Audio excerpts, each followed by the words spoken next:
Oh my God, यो video हो नि त। ल हेर्नु है, यो दाइले के बनाउँदै हुनुहुन्छ।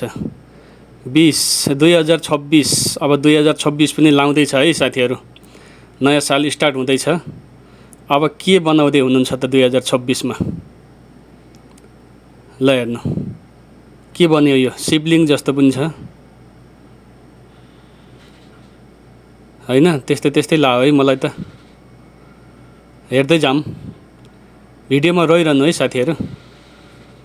ल यो त शिवलिङ्ग जस्तो पनि छ।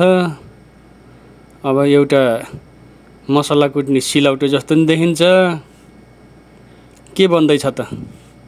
तर जो पनि बन्दैछ एकदम राम्रो बन्दैछ है। भिडियो अन्तिमसम्म हेर्नु।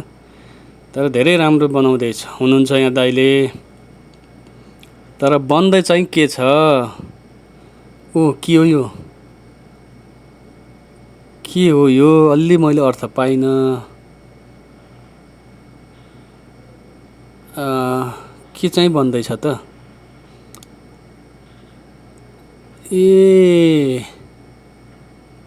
उतापट्टि साँप, यो शिवलिङ्ग अनि हो त के रे। ओ माई गड साथीहरू, सबैजनाले भिडियोलाई सेयर गरिदिनु है। सबैजनाले भिडियोलाई सेयर गरिदिनु। यो दाइको कलाको लागि सबैले भिडियोलाई सेयर गरिदिनु र कमेन्टमा जय भोलेनाथ लेखिदिनु त। जय भोलेनाथ लेख्नु त कमेन्टमा। ओ माई गड, नन्दी पनि बनाउनु भयो। यस्तो दामी पेन्टिङ बन्यो कि म त हेरेको हेरै भएँ। ओ माई गड, क्या दामी बनाउनु भयो क्या। ओ माई गड, हेर्नु त कति गजब बन्यो।